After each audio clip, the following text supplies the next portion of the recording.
आपल्यासोबत आता अंकित गाडगे उपस्थित आहे. आता आपण यांना काही प्रश्न विचारून घेऊ. तर तुम्हाला काय वाटते, महानगरपालिकाच्या निवडणुकीबद्दल आता अमरावती मधून प्रभाग क्रमांक 5 मधून कोण निवडून? प्रयत्न चालू आहे, युतीसाठी प्रयत्न चालू आहे. युतीचे जे उमेदवार राहतील, पाच शिंदे गटाची जी युती होईल त्या उमेदवारांना काम चांगले करत आहे. वा वा. आता काही लोकांची नाराजी असते, पण आमची नाराजी नाही आहे. पॅनल कामं असतात आणि आमचं असं म्हणणं आहे की तेच पॅनल न ठेवता ऍज इट इज काही चेहरे असे आहे जे सतत काही वर्ष झाले काम करत आहे, तुम्ही त्यांना संधी द्या. आमचं मागणी चालू आहे भाजपकडे किंवा शिंदे गटाकडे.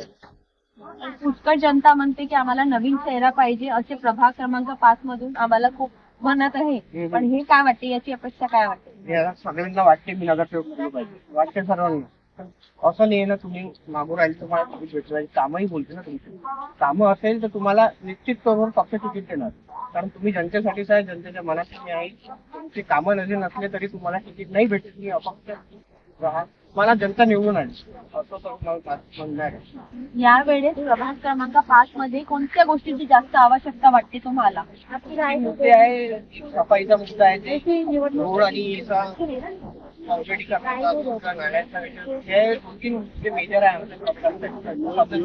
लाईट जाणारे प्रश्न आहे, झाड येतात मला व्यवस्थित नियोजन होऊन राहील महानगरपालिकेकडे हे मेजर आहे.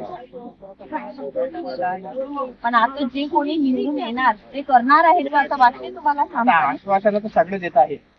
आता आपण त्यांच्यापर्यंत विचार जर हे मुद्द्यावर तुम्ही लढू राहिला तर आमचा तुम्हाला रिस्पॉन्स आहे. सफाई क्राईम थोडं कमी झालं पाहिजे, हा एक मेजर मुद्दा आहे ह्या प्रभागासाठी. तरी ते इथे क्राईम रेट खूप वाढलेला आहे, आमची मागणी चालू आहे.